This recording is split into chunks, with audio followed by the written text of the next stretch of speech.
Good morning students, welcome to GPS online classes and our next topic is about preparation of soil। तो agriculture करने की सबसे first जो step होती है उसे हम बोलते हैं प्रिपरेशन ऑफ सॉइल। इसमें क्या होता है, खेती करने के लिए हम जो ज़मीन काम में लेते हैं या जो खेत हमारे पास है उसकी जो सॉइल होती है उसे उलट पलट किया जाता है और इस मेथड को हम टिलिंग या प्लोइंग भी कहते हैं। इस मेथड को हम प्लोइंग क्यों कहते हैं, क्योंकि प्रिपरेशन ऑफ सॉइल के लिए हम जो इक्विपमेंट काम में लेते हैं या एग्रीकल्चरल जो टूल हम काम में लेते हैं वो जनरली होता है प्लो। तो सबसे पहले हम देखते हैं प्रिपरेशन ऑफ सॉइल की डेफिनेशन।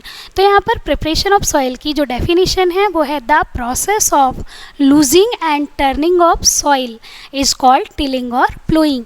कि जो सॉइल होती है उसे लूज़ करना, यानी उसके जो पार्टिकल हैं जो कि एक ढेले के रूप में पास पास आ गए हैं उन्हें थोड़ा दूर करना, उन्हें लूज करना, और इसके अलावा उस सॉइल को टर्न करना, यानी मिट्टी जो है उसकी जो हल्की जो नीचे 1 या 2 सेंटीमीटर की जो हाइट होती है उस पर जो सॉइल है उन्हें आपस में मिक्सअप करना जो है उसे हम बोलेंगे टर्निंग ऑफ सॉइल।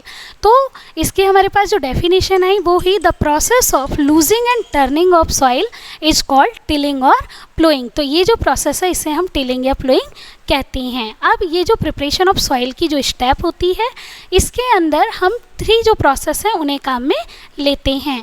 तो जो फर्स्ट है वो है प्लोइंग। प्लोइंग जो है वो प्लो की हेल्प से की जाती है। प्लो का मतलब होता है हल। तो इसकी हेल्प से जो मिट्टी होती है उसे लूज करने का वर्क किया जाता है। उसके बाद सेकंड जो स्टेप होती है वो होती है लेबलिंग। की प्लो करने के बाद में, प्लोइंग करने के बाद में जो सॉइल होती है उसे इक्वल किया जाता है और इस प्रोसेस को हम बोलते हैं लेबलिंग। नेक्स्ट जो लास्ट स्टेप होती है वो है मैन्योरिंग।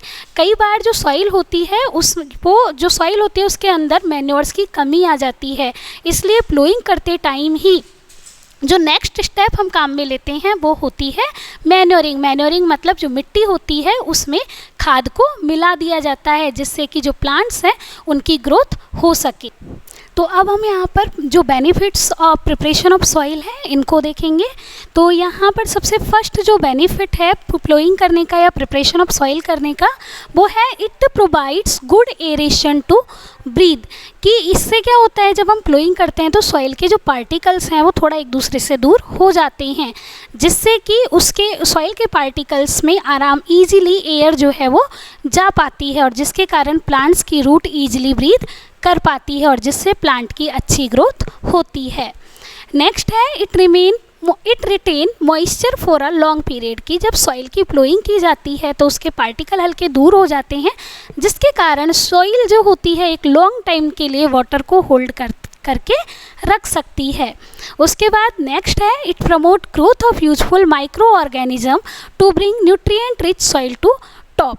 कि इससे क्या होता है, प्लोइंग करने से सॉइल के पार्टिकल जब थोड़े दूर जाते हैं तो उसके लिए सॉइल के लिए जो यूजफुल जो माइक्रो ऑर्गेनिज्म है जैसे अर्थवर्म वगैरह वो उसके अंदर चले जाते हैं और वो वहाँ पर अपनी अच्छे से ग्रोथ करते हैं और ये सॉइल को एक अच्छा ह्यूमस प्रोवाइड करते हैं। तो इसका यहाँ पर जो बेनिफिट आया वो हमारे पास क्या आया, it promote growth of useful micro organism. कि इससे सॉइल के जो पार्टिकल है वो दूर होने से काफ़ी जो माइक्रो ऑर्गेनिज्म है क्योंकि यहाँ पर उनको अच्छे से एयर मिल रही है तो वो ग्रोथ कर पाते हैं और जिसके कारण हमारी जो सॉइल होती है उसे न्यूट्रिएंट भी मिलते हैं और इसके अलावा कई जो ऑर्गेनिज्म होते हैं जैसे अर्थवर्म वगैरह वो भी इसमें अच्छे से ग्रोथ कर पाते हैं। नेक्स्ट है it helps in the removal of undesirable plant. की जो प्लोइंग की जो प्रोसेस होती है इसके कारण जो कई अनडिजायरेबल प्लांट है जो कि हम मेन क्रॉप के साथ में ग्रो नहीं करना चाहते उन्हें भी हम हटा सकते हैं। तो ये हमने यहाँ पर जो benefits of preparation of soil है इन्हें समराइज़ किया था। अब हम इसकी बुक से रीडिंग करेंगे। तो यहाँ पर इसमें जो हमारी बुक है उसका पेज नंबर जो 2 है इस पर हमारा टॉपिक दिया हुआ है preparation of soil.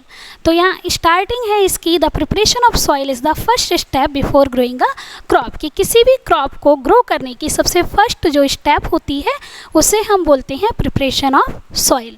One of the most important tasks in agriculture is to turn the soil and loosen it। की एग्रीकल्चर करने के लिए सबसे फर्स्ट जो इम्पॉर्टेंट टास्क होती है वो है सॉइल के जो पार्टिकल हैं उन्हें लूज करना और उन्हें टर्न करना, मतलब ऊपर और नीचे की जो सॉइल है उसे आपस में इंटरमिक्स करना। This allow the roots to penetrate deep into the soil. और इसके कारण क्या होता है, प्रिपरेशन ऑफ सॉइल के कारण जो प्लांट्स की जो रूट होती हैं वो सॉइल के अंदर डीपली जा पाती हैं। The loose soil allow the root to breathe easily even when they go deep into the soil. कि हमने क्या किया, प्लोइंग की तो सॉइल के जो पार्टिकल है वो थोड़ा दूर हो गए, जिसके कारण उसके अंदर एरेशन अच्छे से होता है और जिसके कारण जो प्लांट्स की रूट हैं वो ईजिली ब्रीथ कर पाती हैं।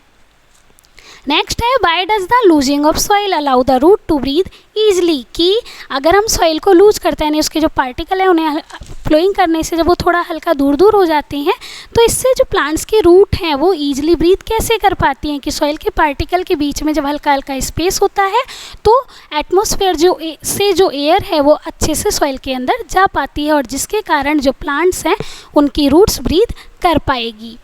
Next, the लूजन soil help in the growth of earthworm and microbes present in the soil. कि अगर हम सॉइल को लूज करते हैं तो उसके अंदर अर्थवर्म्स वगैरह अच्छे से ग्रोथ कर पाते हैं। इसके अलावा जो माइक्रो ऑर्गेनिज्म हैं जो कि सॉइल के लिए अच्छे होते हैं वो भी उसके अंदर अच्छे से ग्रोथ कर पाते हैं।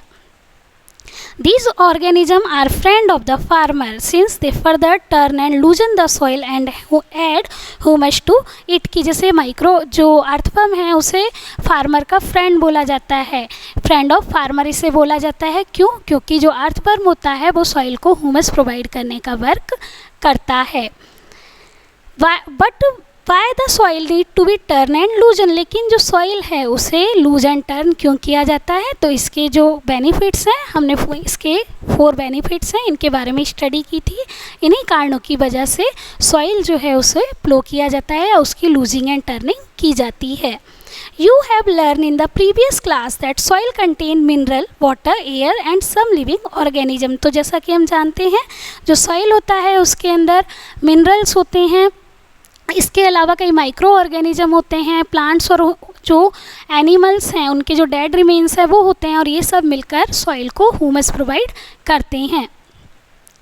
In addition dead plant and animal get decompose by soil organism. इसके अलावा सॉइल के अंदर जो माइक्रो ऑर्गेनिज्म होते हैं वो डेड प्लांट और एनिमल को डिकम्पोज करते हैं और सॉइल को ह्यूमस प्रोवाइड करते हैं, जिसके कारण सॉइल की जो फर्टिलिटी है वो अच्छी हो जाती है। In this way, various nutrients in the dead organism are released back into the soil। और इस तरह से डेड ऑर्गेनिज्म से जो न्यूट्रिएंट हैं वो सॉइल को वापस मिल जाते हैं। These nutrient are again absorb by plant. और इन न्यूट्रिएंट्स को प्लांट दोबारा से एब्जॉर्ब करते हैं और अपनी ग्रोथ को वो कंटिन्यू करते हैं। Since only a few centimetre of the top layer of soil support plant growth.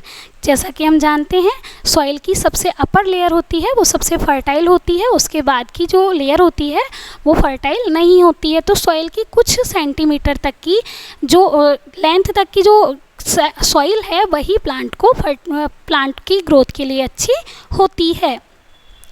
Turning and loosing of soil bring the nutrient rich soil to the top so that plant can use these nutrient. तो soil ये जो ploughing है इससे करने से क्या होता है, जो सॉइल जो नीचे की तरफ की लेयर की सॉइल है जिसके अंदर ह्यूमस वगैरह है जो कि माइक्रो ऑर्गेनिज्म ने रेडी किया है वो जब सॉइल की टॉप लेयर के ऊपर आ जाती है और जो कि प्लांट की ग्रोथ के लिए यहाँ पर अच्छी होगी।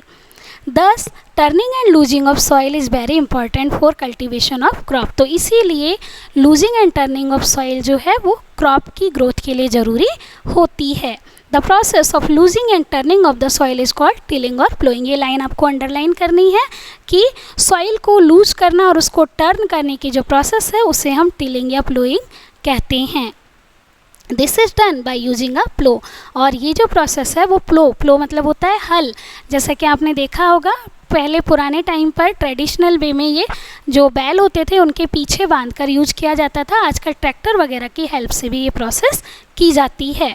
If the plough are made of a wood और आयरन, की जो प्लो होते हैं वो लकड़ी या आयरन के बने होते हैं। If the soil is very dry it may need watering before ploughing. कि कई बार जब सॉइल बहुत ज़्यादा सूखी होती है उसके अंदर पानी की कमी होती है तो प्लोइंग करने से पहले उसमें पानी की ज़रूरत होती है। द प्लो फील्ड में है big clumps of soil called crumbs की जो फील्ड है जिसमें कि प्लोइंग की गई है उसमें हमें मिट्टी के बड़े बड़े ढेले भी मिल सकते हैं जिन्हें हम क्रम्स कहते हैं। It is necessary to break these crumb, और इन क्रम्स को यानी मिट्टी के जो बड़े बड़े ढेले हैं जो कि प्लोइंग करने के प्रोसेस में हमें मिले थे, इन्हें हमें लेवल करना पड़ता है, इन्हें हमें तोड़ना पड़ता है, और इनको तोड़ने की जो प्रोसेस है उसे हम बोलते हैं लेबलिंग।